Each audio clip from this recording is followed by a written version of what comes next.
Hello dear learners, I welcome you all to the today's video session on coagulants and anticoagulants.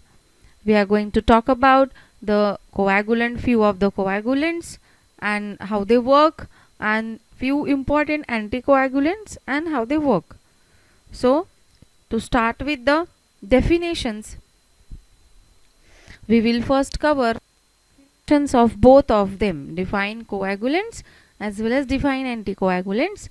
Then how coagulants work, for that we should understand first the process of blood coagulation, and after the process of blood coagulation we will go towards the uses of anticoagulants. Exactly opposites. Coagulants are promoting the coagulation and anticoagulants are preventing the coagulation. And for suggest coagulants will promote the coagulation and anticoagulants will prevent the coagulation or will stop the coagulation. So before starting with the uses of anticoagulants, we should know the target areas, that how blood coagulates, and from that we can make out how anticoagulants can work, or what are the possibilities where anticoagulants can work. So after understanding the process of blood coagulation, we will start with the uses of anticoagulants. Then classification of anticoagulants we will see, and we will see a few of the important anticoagulants. Now again there are two definitions, hemostatic agent and hemostasis. It is asked in the board exam for 1 marks. So these two definitions we will cover at the end. Now the drugs, we will see the classification of anticoagulants when we are going to cover. From that, warfarin is very important. Warfarin is an anticoagulant, and when it comes to coagulants, this thrombin is very important, as well as menadione is very important. So complete drug menadione is important, including the structure, its chemical name, properties, uses, everything. And thrombin is important only from the stability storage point of view. And heparin is again an anticoagulant, and warfarin is also an anticoagulant. What is the basic difference between heparin and warfarin? Now it differs in the route of administration. Heparin is a parenteral anticoagulant and warfarin is a oral anticoagulant. So heparin anticoagulant is important from only stability storage point of view. Thrombin coagulant is important only from the stability storage point of view, and warfarin is important from the uses point of view. So to start with the definition of coagulants, definition says these are the drugs which promote coagulation of blood. Since they are coagulants, they are causing, or they are responsible for the process of clotting of blood or coagulating the blood. So they will be known as promoters, promoting the coagulation of blood. And since they promote coagulation, definitely they are used in the treatment of hemorrhage, that is bleeding. So these are the drugs which promote coagulation and used in the treatment of hemorrhage.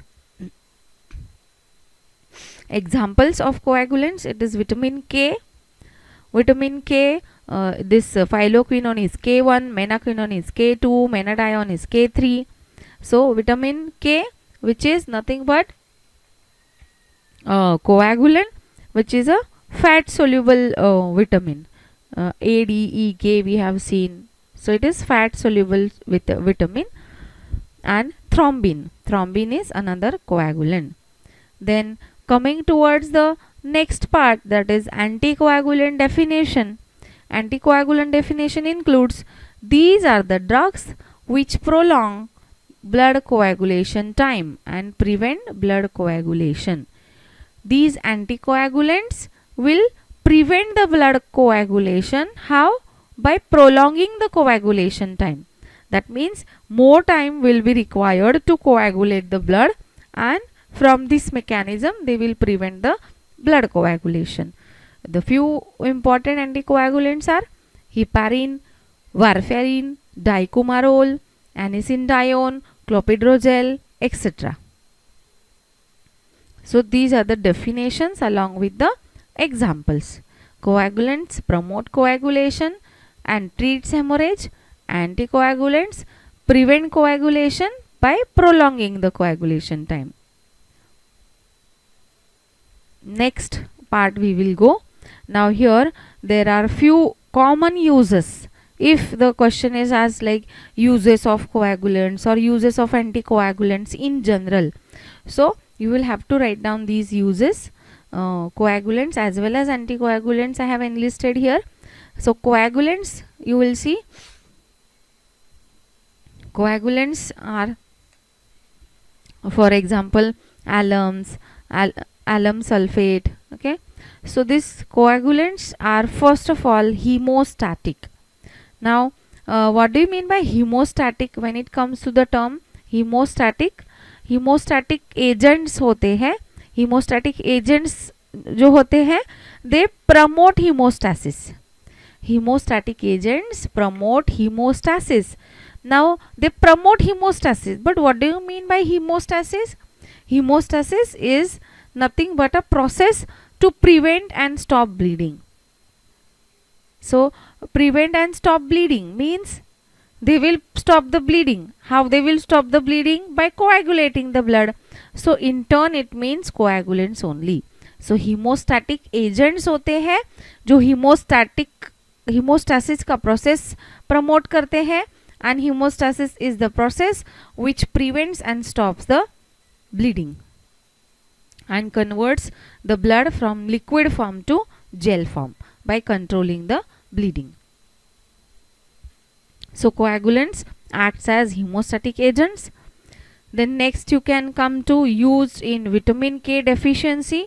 Now coagulants, as we all have seen the example, that is vitamin K, vitamin K1 that is phylloquinone, K2 that is menaquinone, K3 that is menadione. So all these vitamin K are used to overcome the vitamin K deficiency. Now there are various reasons of vitamin K deficiency. Vitamin K deficiency can again also occur in infants also. neonatal deficiency infants में हो सकता है, neonates में हो सकता है, adults में हो सकता है, and specifically in infants it is due to acute diarrhea. So these are the stages, मतलब neonates, infants, adults, in which vitamin K deficiency can occur, and the reasons behind vitamin K deficiency are, in adults specifically, the vitamin K deficiency occurs due to obstructive jaundice. Now in case of obstructive jaundice, this obstructive jaundice is nothing but jaundice, as we all know, there is increased bile salts or bilirubin, so due to which yellowish appearance to the skin comes. Now in case of obstructive jaundice, there is low level of prothrombin. So since low level of prothrombin, to increase the prothrombin level we can use the supplementary like vitamin so obstructive deficiency, so to that means to increase the prothrombin levels we can have. Then malabsorption, then prolonged malnutrition is one of the reason. Malabsorption is nothing but the small intestine absorption. This in case of malabsorption, sorption means absorption.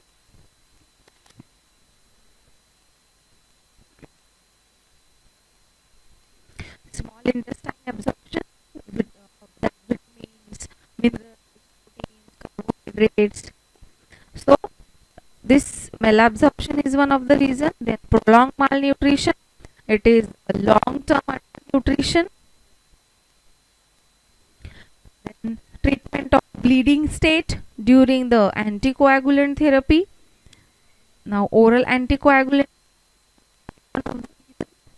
because anticoagulants are in common term you can call blood thinner.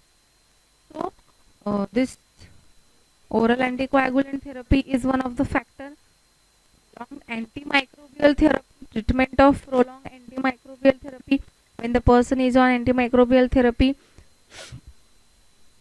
Then next is liver diseases, like we have seen here obstructive jaundice. So again it is cirrhosis, viral hepatitis, but due to hepatic cell damage they respond poorly. Why? Because absorption needs bile. So bile is specifically required for the absorption of vitamin K. So this hepatic cell damage, in this case they will respond very poor. Then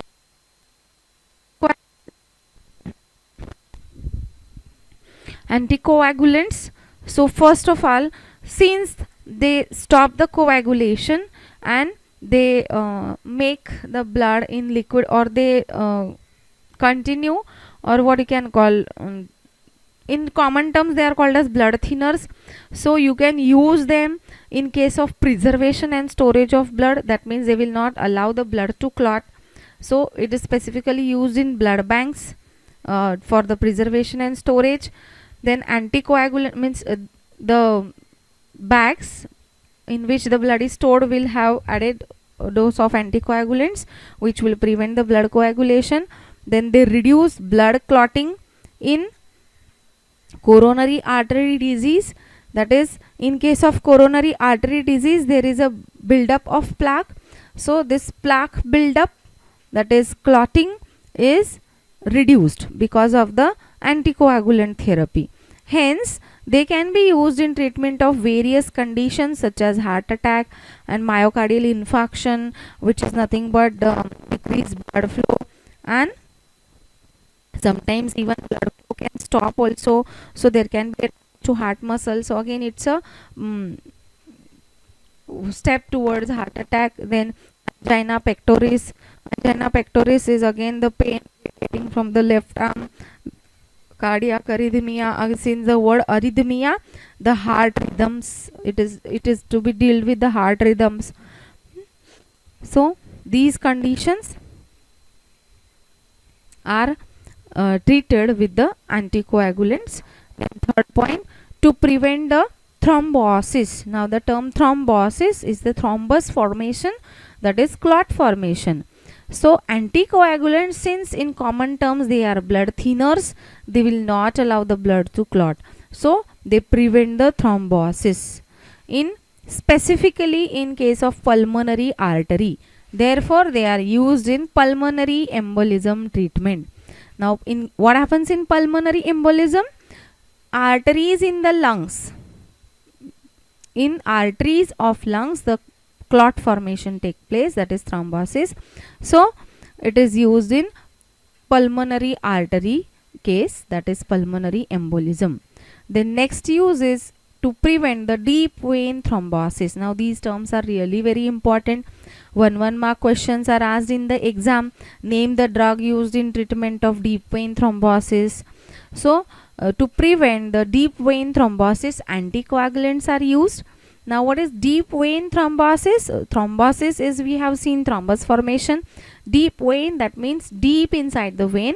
The blood clot is there deep inside the vein, specifically leg veins. Then to avoid thrombosis after and before surgery, it is also used in preventing the thrombus formation or thrombosis after and before surgery. Again it is required in blood transfusion, that is prevent the blood clot in blood vessel, that is both arteries as well as vein. Therefore proper blood and oxygen is made available to the body, that is heart, lungs, brains, these are the major organs, etc. So specifically they are used in all these very essential conditions such as embolism, deep vein thrombosis, in all these conditions. So and the very important, like preservation and storage of blood. So anticoagulants have their multiple roles to be played. So these are the collective uses of anticoagulants as the exam. Moving towards the next, now we have understood the anticoagulants role. That means what is the role? They don't allow thrombus. Okay, fibrinogen to fibrin will be stopped due to anticoagulants. So how fibrinogen gets converted to fibrin, and fibrin from the monomer it becomes polymer, and the polymer is nothing but a blood clot, that is this thrombosis you can call. So how you can prevent this step, and what is the what are the initial steps that so that you can target the mechanism. So to see the process, we will go through first the schematic. Now in the schematic you will find this is the process of blood coagulation, that is nothing but coagulation cascade you can call. So what happens actually, you will get a diagrammatic representation in our next video of terminology on coagulants. So this damaged tissues whatever are there, when there is an injury, now we will read it in terms of coordination. This is a process which is explained in words. So thrombin and several clotting factors present in plasma and calcium ions. Clotting factors, thrombin and calcium ions are responsible for the process of coagulation, or they are involved in the process of coagulation. And there are few steps in the process of blood coagulations which are as follows. So whenever there is an injury to the blood vessel, artery or vein you can call, whenever there is an injury, there is a formation of rough surface. Say for example, if there is a cut and bleeding occurs, so in that case there is an injury and there is a formation of rough surface. Now what happens when platelets, these damaged tissues, that is nothing but puncture blood vessels, so these are the RBCs which will ooze out like bleeding through bleeding. So what happens, platelets will gather over there, and due to the formation of rough surface, platelet will get damaged. Like platelets will first aggregate, okay, adhesion, the mechanisms are aggregation, that means to come at one place, adhesion to stick to the surface, then activation, they will get activated through various factors. So these platelets, here you can see the formation of rough surface, and platelets come in contact with rough surface and they are also injured. And why it is necessary that the platelets should get injured? Why? Because due to the injury, platelets will release the substance called thromboplastin. Now we will see what is thromboplastin. Now see, damaged tissues, when platelets will adhere, aggregate, they will get activated, that means they will get damaged, and because of which they will release the substance called as thromboplastin, which is nothing but a lipoprotein, as well as it is also called as blood clotting factor, okay, which is released by tissue. Now this second step includes this thromboplastin. This thromboplastin, whichever is formed in the first step, in presence of thromboplastin and calcium. Now we have seen in the first sentence calcium, factors present in plasma, okay, factor present in plasma is prothrombin, okay, calcium and thrombin. So in presence of thromboplastin, calcium in the blood, plasma, prothrombin gets converted to thrombin. Now you can see here this thromboplastin which we have got in first step, this will come again over here, and the name of the step will become formation of thrombin. First step was formation of thromboplastin. Thromboplastin was forming from the damaged tissue and platelets adhesion activation. Then thrombin is forming from the first blood clotting factor, that is thromboplastin, in presence of calcium, and plastine, it will combine with the plasma prothrombin, that is which is present in the plasma, so it is plasma factor.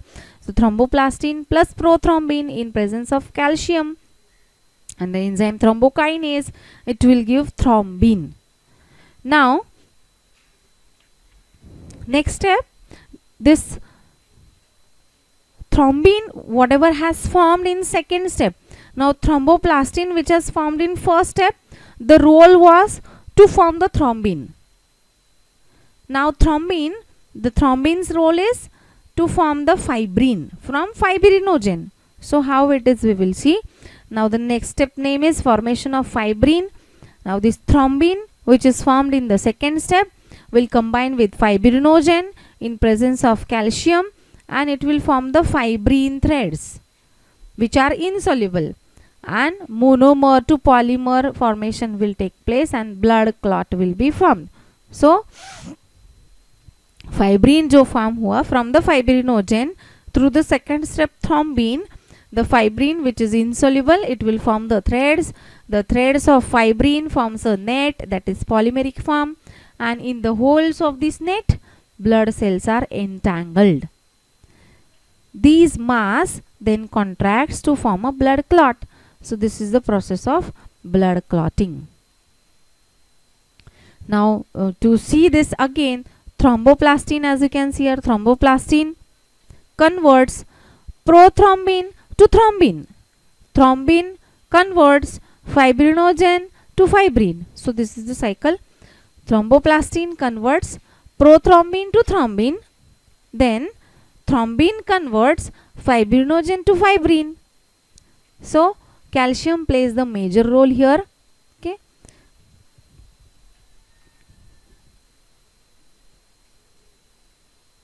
This was with the process of blood coagulation or coagulation cascade you can call. Now, and this process which we have seen just now in detail. Now coming towards the few of the coagulants. The coagulants include menadione, that is vitamin K3, which is a fat soluble vitamin K3. The structure is ring, benzene ring, and another benzene ring, that is naphthalene. And first and fourth position, as you can see here, there is double bond O, that is ketone, so it is one. And at second position there is methyl, so it is 2-methyl 1,4-naphthaquinone. This is naphthalene, double bond O at first and fourth position, and this is on, so suffix is on, so it is 2-methyl 1,4-naphthaquinone.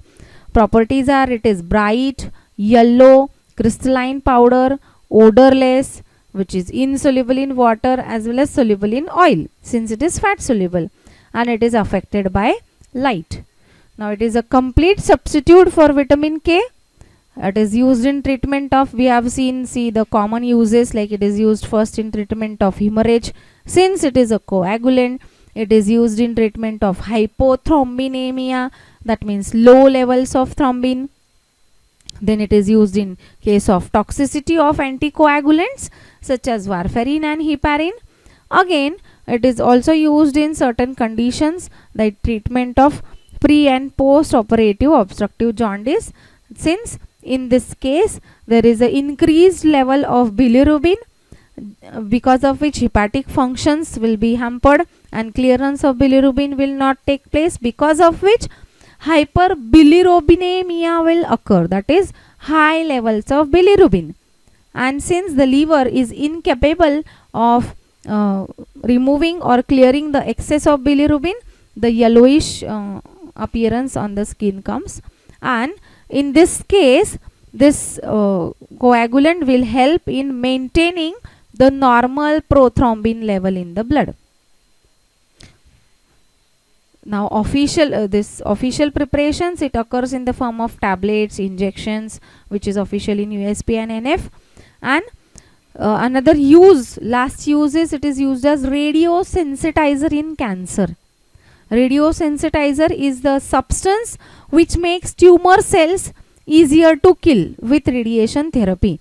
That means radiosensitizer is like menadione, since it is used as radiosensitizer in cancer. Whatever the tumors are there that are malignant tumors, that tumors will be killed easily.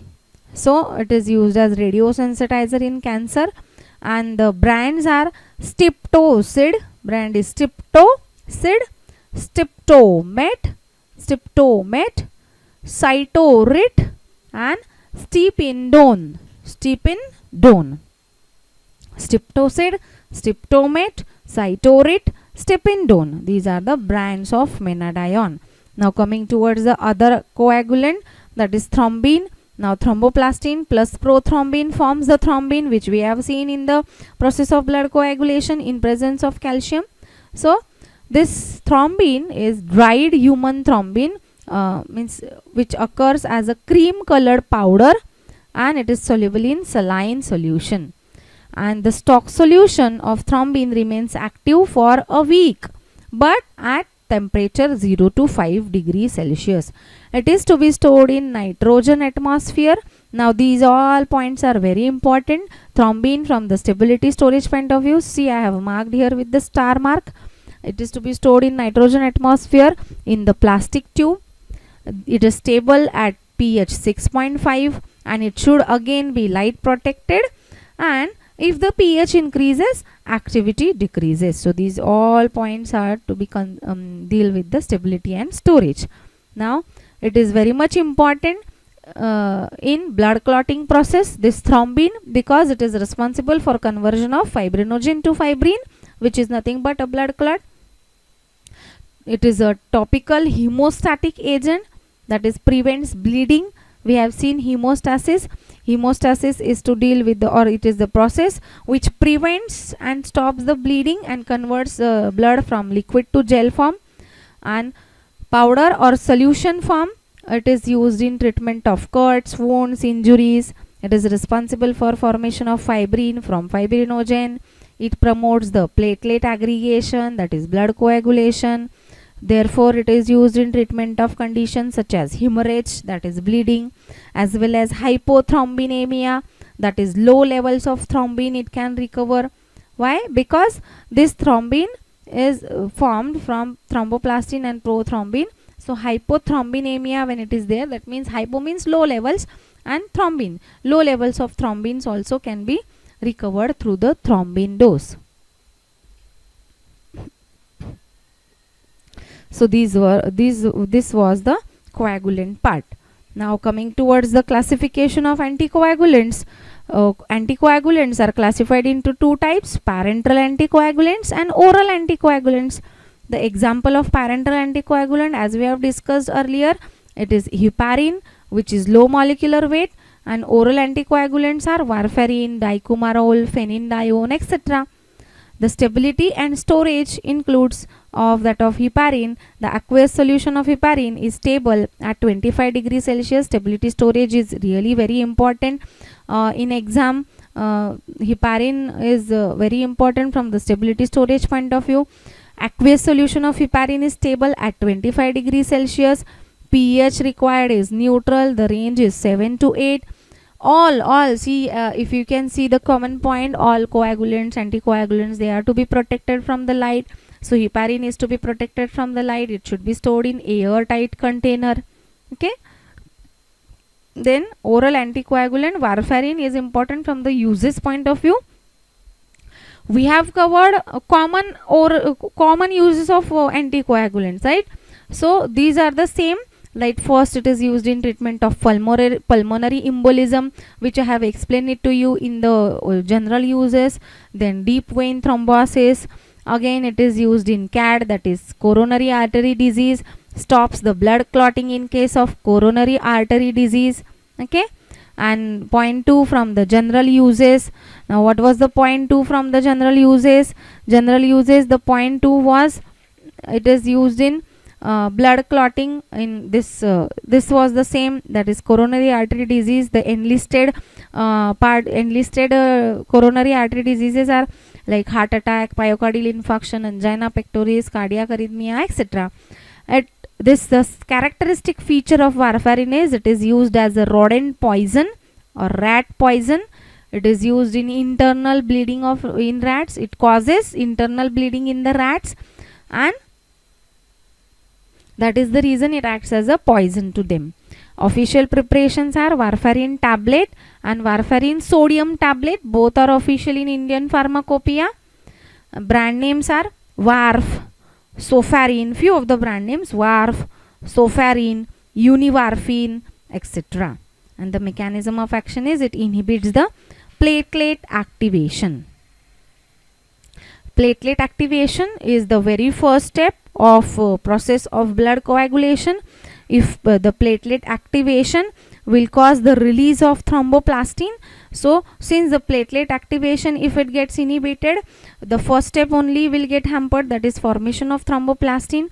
So this inhibition of platelet activation is the mechanism of warfarin. Then the one of the most important uses, it is used in preservation and storage of blood in blood banks. So with this we finish with the important chapter called as coagulants and anticoagulants. Go through the repeatedly asked questions video of coagulants and anticoagulants so that you will understand the nature of questions which are asked in the exam. Thank you.